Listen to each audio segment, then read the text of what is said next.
காவல் நிலையம் பின்புறமே கழுத்தறுத்து தற்கொலை செய்து கொண்ட சம்பவம் பெரும் சோகத்தை ஏற்படுத்தியுள்ளது.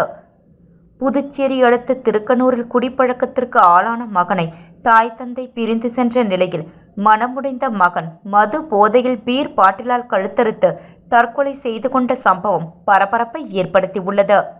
புதுச்சேரி அடுத்த தமிழக பகுதியான ராதாபுரம் வெட்டுக்காடு புதுநகரை சேர்ந்தவர் பிரகாஷ். இவரது மகன் ஆகாஷ்.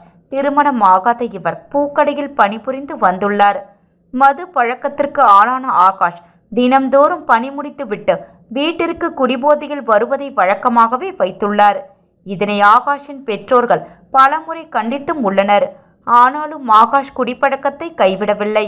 இதனால் மன உளைச்சலிலிருந்த ஆகாஷின் பெற்றோர்கள் மகனை பிரிந்து விழுப்புரத்தில் வாடகைக்கு குடியேறினர்.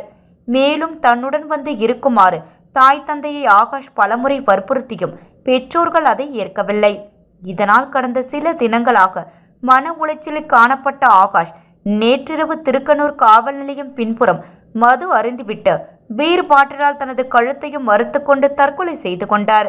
இதுகுறித்து தகவல் அறிந்து சம்பவ இடத்திற்கு வந்த போலீசார் உடலை கைப்பற்றி அரசு மருத்துவமனைக்கு பிரேத பரிசோதனைக்கு அனுப்பி வைத்துவிட்டு வழக்கு பதிவு செய்த போலீசார் ஆகாஷ் தற்கொலைதான் செய்து கொண்டாரா அல்லது வேறேதாவது காரணத்தால் அவர் கொலை செய்யப்பட்டாரா என்ற கோணத்தில் போலீசார் விசாரணை செய்து வருகின்றனர்.